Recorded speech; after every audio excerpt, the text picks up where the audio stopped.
Alright, so here is how I made the viral flying witch video, the witch caught on camera video. This video has gone quite viral, especially in Nigeria. People have been talking about it, they've been sharing it a lot, and I thought I should, when I made it, it wasn't intended to, it was actually just for fun, but people think it's real because I made it as real as possible. I actually did my best to make sure that it looked as real as it could. Funny thing is, somebody told me that it was shown on some channel news in Nigeria, I don't know. And then this other person also told me that a certain prophet in a church actually talked about it, believing that it was a real witch caught on camera. So I just laughed. So I thought I should show you guys how I did it, and hopefully those people who believed so much and those who were freaked so much won't get so mad at me. So obviously you can see playing it started on a watch. I knew that I wanted it to start on the watch so that I can just show people the time that this thing is happening, intentionally actually. And then I would go outside, look at the window, and then see some sort of flying swimmy thingy out. It wasn't supposed to fly like this, but I had this crazy idea of making it look like this, but it ended up looking really fine and I loved it in the end. So I'm going to show you just the steps that I did. Nothing in depth, but just going to show you the steps. So this is the part where people will tell you to subscribe to their channel because you're gonna miss updates, but I'm not going to tell you to do that. You're big enough to know what's right and what's wrong. So if you know no subscribing is right, then do it. If you know it's wrong, then let your consciousness eat you up and may you drown in your own guiltiness. Okay, so having said all that, let's jump in. Let me show you how I did this. So obviously, looking at this main video, you can see it's not at night. It was taken, I think, around 7 p.m.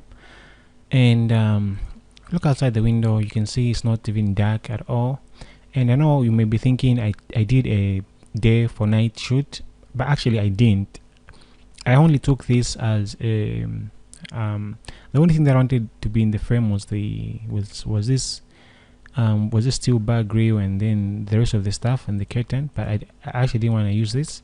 The first thing that I did was I went into Marvelous Designer, I opened it, and then I opened an avatar female. As you can see, just this female body avatar.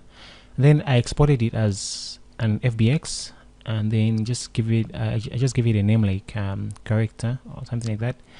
Then I went over to Miximo, did my login, and then you can create an account. You can just continue with Facebook or you can continue with Google, whatever you want. Next thing, let's go upload your avatar. And by the way, it can be any 3D object, doesn't matter which one it is. I just chose to get that one. Then after your upload is done, obviously it's gonna ask you to rig it, the auto rigger, which is very simple. Just place the round things where they're supposed to be and then it will automatically rig your character. I wanted something with a flying animation. Unfortunately, I didn't find anything other than this floating blue thing right here, and then there wasn't any interesting flying things because I wanted the cloth to float as the object is flying. I wanted the hands to swing around and the legs. I wanted more movement and I couldn't admit that myself.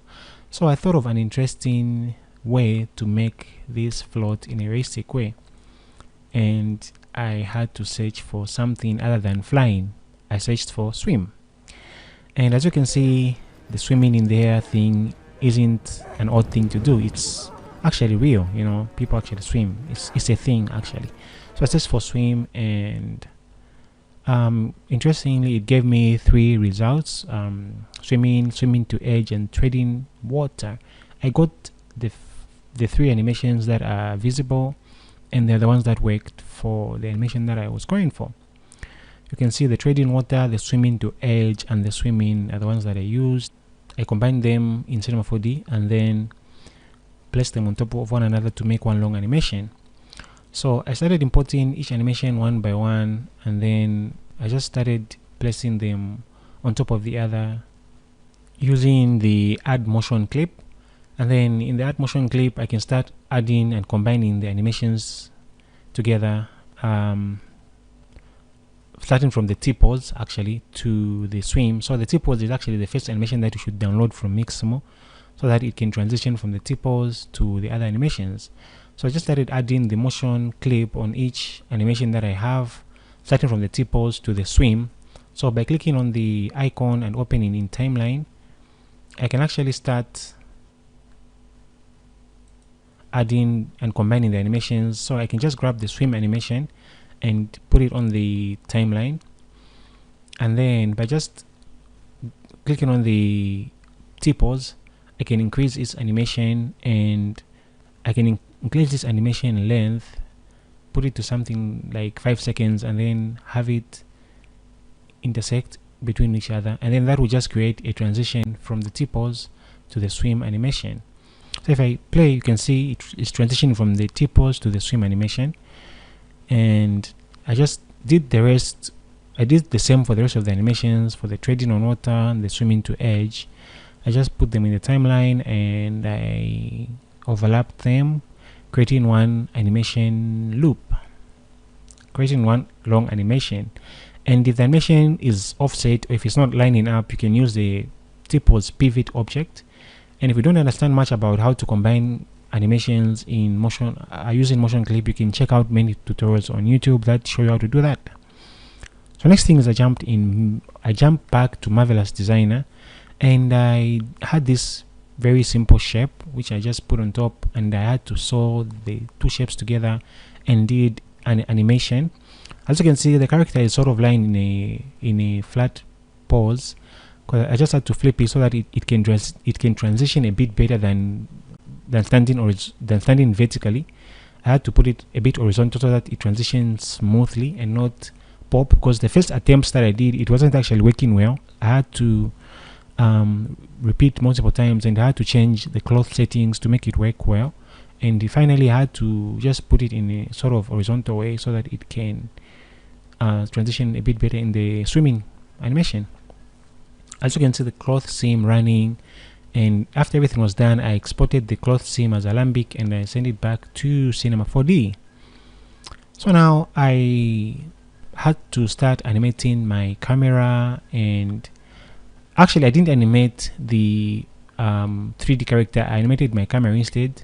So I added a background and I put a still image of the background, which I got, and I actually started to place it in the position that I wanted it to be. And the most important thing was the end animation. I knew exactly where I wanted it to be in the end and how I wanted it to face. So I just had to like flip it, play with the view, and then bring in a camera and then just try to position it in that position. Then what I did was I had to animate the offset of the camera so that by the end of the animation it will actually end close to the camera. And I put a no object and I placed the camera inside of a no, and then I had to do extra animation on top of that no object. And then I had to select the top of the head so that I can put some hair on it. And the hair wasn't perfect because I knew I wanted it to be ghosty and witchy, nothing like realistic and stuff like that. I just wanted it to cover the head, so I got the brush tool and started combing it, and I let the animation do the rest. Of course, I had to click on the 3D object and then give it a collider tag for the hair, so that as it swims in the hair, it will be colliding with the hair. Next thing, I added the lights, and I had to place one blue light from the left top side, mimicking the light in the background, so that we can have some light from the left side. And then I added another light which was mimicking the light from my phone, just with a subtle amount so that it's not too much. And then just make it, and I wanted to be as close as possible to match the lighting in the scene and not overdo it, and as you can see, it matched pretty well. After I did that, I just did my render and went to After Effects. So into After Effects, you can see the video that I showed you before. Why did I do this instead of just filming it in the daytime? Actually, why I did this is it was a choice. Instead of just shooting in daytime and then making it a night a night scene. I wanted it to be actually night, but the problem is, if you're doing video, it's kind of hard to just film it without having extreme noise, without having it be so dark. I just took a still frame for the background, which was at night, actually at night, and then I used that and I placed it in the footage that I shot, which was at 5 p.m. So I had to place the still image that I shot at night and put it on that, Of course, to do that, I had to rotoscope everything so that it can be empty, so that I can put that in the back. Okay. Then you can see there are no objects, which I just tracked the foreground movement so that I can place the still image in the background. There was some trial and error, and I had to split the background into two at some point so that I can just have two different tracks and not have everything, interacting with each other. Next thing is I had to bring in the, animation for the rendered animation, and just by placing it on top, you can see that it doesn't match at all. The footages, the background, and the animation doesn't really match at all. So we're going to do a lot of work to start matching it, and I'll show you how I did most of the matching. So the first thing is I had to pre-compose it, and then I had to pre-compose the background and the flying character together so that I can do most of my changes in the pre-comp and then just have the background and the flying character together. So now if I go in the pre-comp, I'm going to try and start matching the colors now by putting the levels and playing with the bright values, and also going to the RGB and just match the reds, the greens, and the blues, and make sure that they are matching quite close. And if it's too extreme, you can click on it and then just go to the compositing and lower the opacity, and as you can see, it's matching a little bit. Also I had to tone down the reds from the dress or the cloth that it has, and I just had to make it a bit subtle, not too saturated, because it will match better. Next thing that I did was I rendered out some multipass for the hair, for the body, and for the cloth. Then I use that multipass to separate the hair so that I can correct it separately, and the hands and the dress. And you can do that. It's not really necessary, but I just use those multipasses to correct individual elements like the hair and the dress. Just have more control over those. And then what I did was I got the same character render and I duplicated it, and then I applied a tint and the selective color and the levels, and then I just changed the tint colors to white, and I placed it below and created a solid. I created a blue solid and I placed that layer below, and I changed the track matte to Luma Matte so that it can cut out the blue solid. That way I'm going to have a layer, a sort of blue layer on top, which will mimic the background behind, and then I'll have like a layer of fog or the color from behind bleeding on top of the character. That way it will blend in even more better than just having it be plain like that. Okay, so I pre-composed all the layers, and then time to make it disappear in the background. So I had to use a levels effect and keyframed the brightness values to make it sort of get dark as it goes behind, so that it looks like it's coming from the darkness. And then I played with the opacity to make it fade out, and since the background is really dark, it will look like it's coming from the darkness to the light. So you can see it's just floating, it's just coming from the darkness to the light, as you can see that. But it's not matching quite well. There are a lot of details that are remaining. I had to put in a match grain, since you can see if you look at the background, there's a lot of grain in there, and it's always just important step to add the match grain effect to match the elements together. And even if right now it looks really grainy, but as you are playing it, it won't look as grainy. It will just look matched together, and you're going to wonder why it's looking matched and then not know why. Of course, it's standing in front of this car, but it's not having any reflections and shadows, so I duplicated the same layers twice, code one shadow and code the other one reflection. Then I had to place a tint and a levels on the shadow layer and played with the blending mode. I applied a Gaussian blur and blared it, and then just animated it to pop in as it comes near the car. and then I played with opacity and the rotation and the position just so that it can look matched.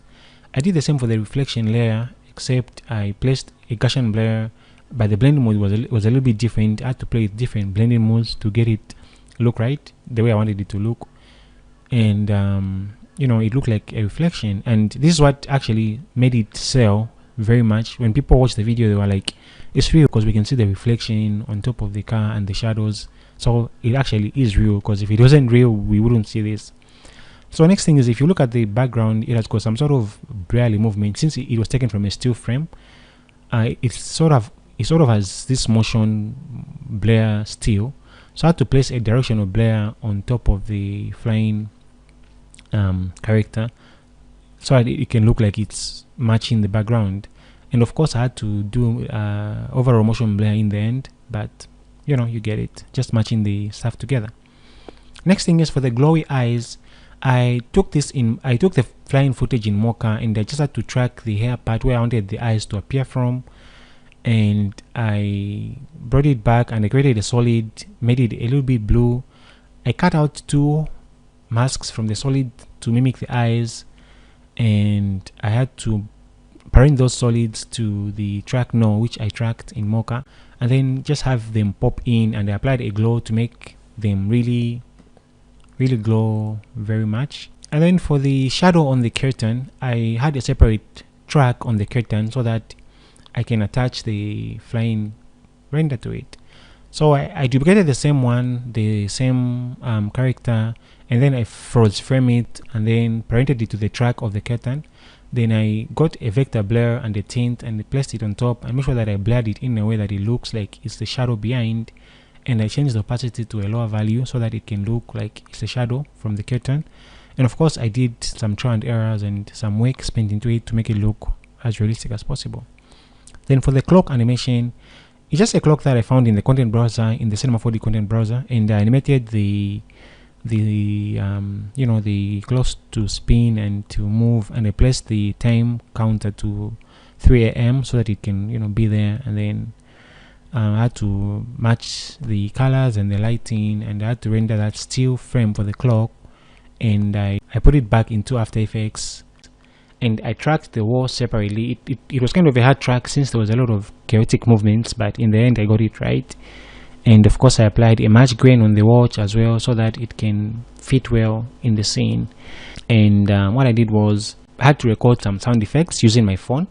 So if you hear these sound effects, the ones that are supposed to be the sound effects for the witch outside, they are actually sound effects that I was just recording with my phone, and I apply these silly effects and make them, you know, sound scary as possible. I mean, they're not supposed to be scary, but the tiniest things are the ones that play with people's minds and make them feel that, you know, something is real and stuff. So there we have it, guys. That's how I did the viral flying swimming witch video, which you have all been asking about. I'm still actually getting comments on my TikTok. The video has gotten it's now 6.6 million views. And next time, don't believe anything you see, because, you know, the technology has moved really far, and we've really evolved. There's AI now, there's a lot of stuff that is looking real within seconds, so you shouldn't believe things easily. I'm not saying that you should stop believing. You should be believing, but don't be too gullible. Yeah. Okay, so thank you for watching, guys. Thank you for staying to the end of the video. I hope you liked it, hope you enjoyed it. Leave a thumbs up, and if you want, subscribe. If you want, don't. It's up to you, but thank you, and I'll see you next time.